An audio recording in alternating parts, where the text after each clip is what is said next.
இந்த பொண்ணை பாருங்க, ஒரு நாடகம் பார்க்கறதுக்காக எப்படி சண்டை போடுதுன்ட்டு. அப்பாவும் பார்த்தா ஏதோ பெரிய தப்பு பண்ண மாரி, படம் பார்க்க முடியலன்னு கோவத்துல இருக்காரு. நடுவுல பையன் வந்து மாட்டிக்கிறான். நல்ல குடும்பம் இல்ல. எல்லா குடும்பத்திலயும் இதான். நெறைய குடும்பத்துல இதான். பார்ப்போம். சொல்லுமா. டேய் எங்கடா இருக்க? இப்ப வந்திருக்கேன் சொல்லுமா. எங்கடா இருக்க? கேட்டதுக்கு பதில் சொல்டா. ஏமா என்னமாச்சு? எல்லாம் சொல்ல உனக்கு சொல்லணுமா? என்ன?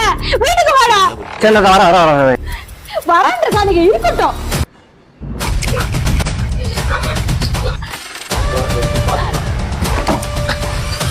என்னமாச்சு? அவர்கிட்ட கேளுடா. என்னப்பாச்சு? என் நிம்மதியே போச்சு. என்னமாச்சு?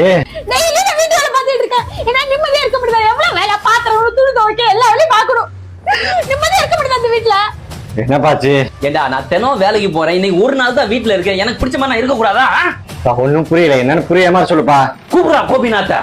நீயா நான் ப்ரோக்ராம் நடத்திடல, அம்மாவா அப்பாவா படமா நாடகமா பார்க்க வேண்டாம். கூப்பிடுறா. எல்லாம் 3 வருஷமா ஓடிட்டு இருக்கு சீரியல்.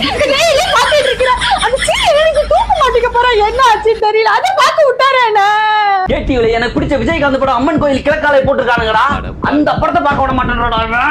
அதுல இருக்க பாட்டு எப்படி பாட்டு தெரியுமாடா?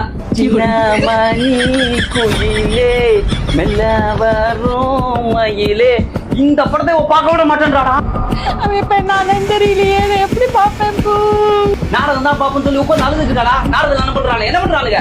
அங்கேயே அழுதுதான் செய்யறாங்க, இங்க உட்காந்து அழுதுட்டு இருக்காடா. சண்டி வைடா. கேடி வைடா. சண்டி வைடா. கேடி வைக்கிற பட் டிவி போட்டு உடைக்க வேணா. சண்டி வைக்கல, நான் பாத்துட்டு உடைப்பேன். உன் மண்டைய போட்டு உடைக்க போறேன் பாரு. வைடா கேடிவியா. சண்டி வைடா. கேடி வைடா.